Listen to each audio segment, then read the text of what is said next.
When you wish upon a star, Disney will fuck you in the ass.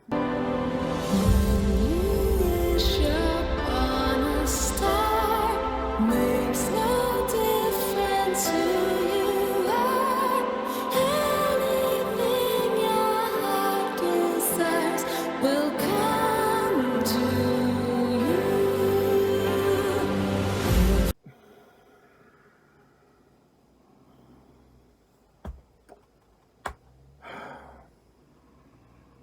Excuse me for a second.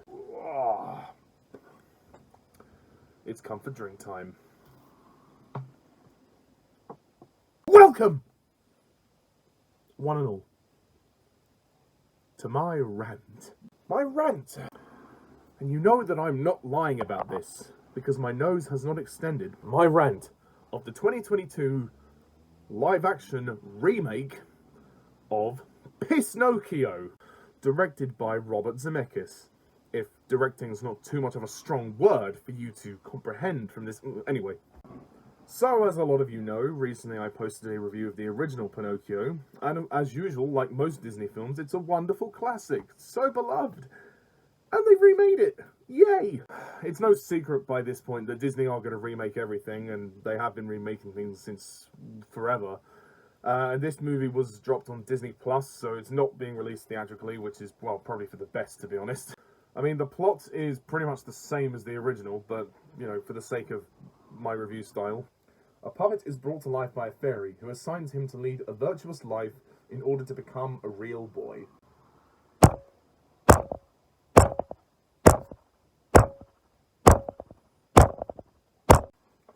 I've got no strings to comfort me. Oh, for fuck's sake. This movie is terrible. Once again, another live-action remake that goes down the pan. I'm getting sick and tired of these live-action remakes. The problem is, all of them have the same issue. They are all made simply for nostalgia and simply for the money, although this one was on Disney Plus, so I'm not quite sure how that works. And yet all of them seem to extend the story. They seem to, like, pad out the story with all this pointless filler and drag out the runtime to almost 2 hours. And yet they don't do anything that serves the story. They don't enhance the story from what it already was. They don't change anything majorly. And the things they do change are pointless things that don't make any shred of difference to the story. And it's exactly the same for this movie. You know, Robert Zemeckis, I thought he was better than this. I mean, I don't know whether studios interfered with this or whatever, but man, Zemeckis is made for so much more than this. He's done so many better films than this. This could be Robert Zemeckis' worst movie so far. It's really not good. Well, the good things, yeah, there's not much. I would say some of the visuals are quite good. There are times when you notice the CGI in the background. It is quite obvious. But some of the, like, production design looks quite nice. They have definitely tried to capture the spirit of the original in terms of the look of it. But everything else is just terrible. I mean, I suppose some of the actors try, but even then, what can they do to save this piece of shit? Tom Hanks as Geppetto, you would think that he would be the shining light, the saving grace of this movie, but he's not. He's actually not that good. And that's rare for me to say, and I feel really bad for saying that, but Tom Hanks, he is not very good in this film. He just comes off as particularly, no pun intended, wooden. Yeah, I don't know what the whole intention was. Like, Geppetto was such a lively, animated character in the animation, for obvious reasons. And in this one, it just feels like there's not as much emotion there. Like, he really almost didn't care about this film. It was like Tom Hanks was there just for the paycheck. Just as like, well, Disney are going to pay me for this, so I might as well. As for the rest of the cast, well, let's just put it this way, not many of them are great. Benjamin Evan-Ainsworth voices Pinocchio, and to be honest, he's really annoying. I mean, it's not his fault, but it's the way the character's written, you know. And I understand he's a puppet who's a boy who's come to life, and he doesn't really understand much about the world, but the voice did get on my nerves. Joseph Gordon-Levitt as Jiminy Cricket. Again, you'd think that would be a good choice. His voice is really annoying. Every 2 minutes is like, oh, gee, Pinocchio, you gotta listen to your conscience. Oh, gee, Pinocchio, we gotta go inside a whale. Oh, gee, Pinocchio, I'm cracking my voice here. Like, dude, shut up, man. Please, just shut up. Like, I get it. Jiminy Cricket is supposed to be a funny character, but there's no charm with him. Like, even when he gets caught in desperate situations of peril, you don't care about him. At least in the original, there was they reined his comedy in. In this, he feels a bit too over the top, and the voice, it's it doesn't work for me. I think the voice is a bit too high pitched.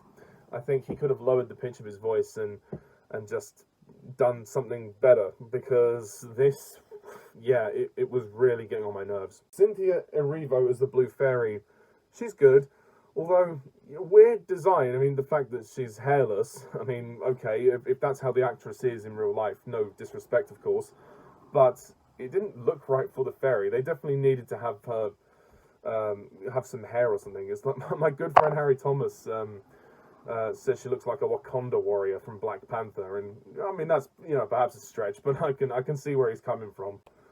We also have new characters in this film for no reason. Literally, these characters do not add anything to the story. They are just thrown in there for the sake of saying, oh, look, we're not copying the original, we're being different. We have Lorraine Bracco as Sophia, who is this seagull. Well, all I'll say is this. If this is going to be a tease of what Scuttle is going to be like in the Little Mermaid remake, then I'm fucking out of here. This character was really annoying, and, well, not really annoying, but a little bit irritating, and all she is there to do is to transport other characters from point A to B. There's no character development. Why is she in this film? She's there to supposedly to be a comedic character, I guess, who's there just to, you know, lighten things up. But even then, she's pointless, and again, I just don't care. I really don't care by this point. Keegan-Michael Key as Honest John, well, he's actually not too bad. To be fair, he might actually be the best person in the cast, to be fair. He's actually not doing too bad a job, but again, all you're watching is just, you know, they're just recreating all the old scenes in ways that aren't particularly interesting. There's even a joke, no word of a lie. They even make a joke about Chris Pine because of his surname. Get it? Pine, wood, Pine, Chris Pine. Oh, for God's sake. Giuseppe Battison as Stromboli, good. There is another new character who I have to mention called Sabina, who's this little ballerina puppet doll that this other girl is controlling.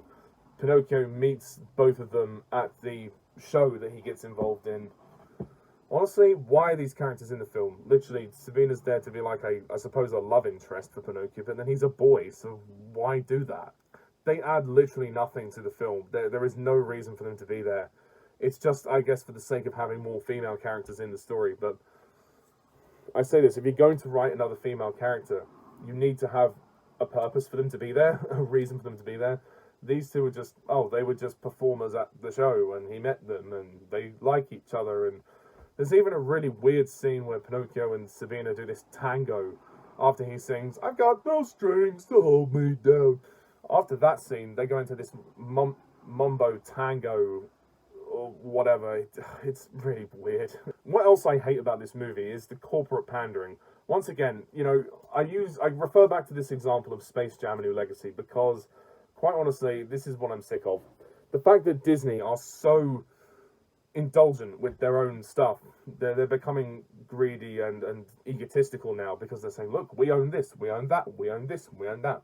The scene I'm referring to in this movie is the beginning, when we're in Geppetto's workshop and all the clocks and the displays, we zoom in on them and we see characters like Woody, we see Snow White, we see so many other characters. I'm not going to spoil it for you, but yeah, we see a lot of references to old Disney films, and honestly, that part I hated, because I just thought to myself, well, this is clearly it. Disney is showing off now. They don't care about this film. They care about the corporate pandering, the marketing. You know, they're like, oh, look at us. We own this. Go and watch this. We own this. Go and watch that. It's like, just focus on the actual film. Why do you have to make such a big deal out of that? It really just got on my nerves. Another film where they did that was The Lion King, where they had that stupid Beauty and the Beast reference. Don't even get me started on that piece of shit. Also, I forgot to mention Luke Evans appears as the coachman. Luke Evans was actually in another remake. He was in Beauty and the Beast, and he played Gaston. He was quite good in that. In this, I didn't even know he was there until they got to Pleasure Island. And, you know, again, the performance is fine, but the character's pointless. And the added songs really don't enhance the story at all. They're just literally there to pad out the runtime. And again, Pleasure Island should be quite interesting, but it just looks like a typical fun fair. There is nothing artistic or creative about it. There really isn't. And it's quite boring to watch, honestly. This movie is so fucking boring. This movie is way too long. It goes on for 1 hour 50 minutes, yet it feels so much longer because virtually nothing is happening. They're just padding out the runtime with all this pointless filler, and it's detracting from the experience. This film would at least be decent, and it would at least be charming if they cut out all the filler, made it 90 minutes like the original, and it would have been at least a pleasant experience. But the worst thing about this film, the most insulting thing, is the ending. The fact that they changed the ending so much, and spoilers for anyone who hasn't seen the film, but I don't care, I'm going to spoil the film, so fuck it. You know, if you don't want spoilers, turn away now. If you have seen the film, then you can carry on watching, or if you just don't give a shit about spoilers, your choice, but you've been warned. So the ending, after the big whale incident, after the big whale incident, Geppetto and Pinocchio wash up on the beach, and then he's crying for his dad and everything. He says he loves him and he would do anything for him or whatever. And then the story ends there. They just wake up and go home. That's it. He doesn't turn into a real boy by the end. So they completely changed the ending and missed the whole point of the story. The whole point of the story was that he had to learn to become a real boy, and he had to learn how to grow and how to come of age, and that was why the fairy in the end in the original film turned him into a real boy. What the hell is the point of this ending? You know, what does it teach us about the story? What does it actually say? It doesn't actually highlight the message of the story. It feels like they just cut the movie off. They ended it so abruptly. Honestly, it made no sense. You know, as soon as they wake up, oh yay, I'm happy, you know, you're alive, let's go home. And that's it. And then Jiminy Cricket's like, well, that's the story of Pinocchio, folks. Dude, what the hell? There's still the last act to go in the house where he turns into the boy. But no, you're just going to ignore that. It feels like they finished the movie before it was finished editing. It's like they just forgot to add the last scene in at the end. Honestly, that just threw me off completely. That was so random. Honestly, guys, this movie sucks. I hate this film. It's really not good. Well, okay, maybe hate's a strong word. I don't really hate it, but I dislike it. It's just so boring and overlong and just padded out with pointless filler. Nothing makes any sense in this film. Visually, it's kind of messy. You know, storytelling is messy. The acting is kind of hit and miss. The scene in the whale is also done really quickly as well. It's quite abrupt, to be fair. It just lacks any sort of heart and charm that it could have had. I respect Robert Zemeckis as a filmmaker, but this is his worst movie so far. I really don't like this film and the way he directed it. I think he should have changed it. So yeah, I think this movie is a mess. So I'm going to give the live-action Pinocchio remake a 3 out of 10.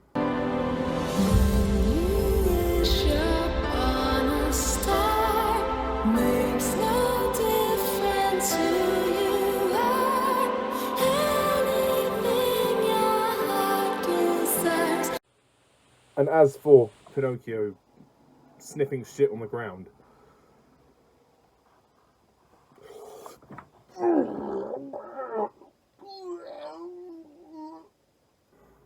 again, I like some of the visuals and some of the production design. You know, it looks like a handsome production, at least, but fuck you, Pinocchio! You didn't do a good job! So, that's my review of Pinocchio. What do you think of this film? Please comment down below, let me know, and stay tuned for more reviews in the future. I may consider ranking the live-action remakes at certain point. Maybe next year I'm going to do that, because they've just released the trailer for The Little Mermaid, and I will review the trailer, but let's just say, well, it doesn't look like things are going to be improving for the live-action remakes. Anyway, thank you very much all for watching. Please hit the like and subscribe for more content like this. And what do you think of this film? Please comment down below, let me know, and stay tuned for more reviews in the future. So until next time, I am Pajak's Perspective. See ya.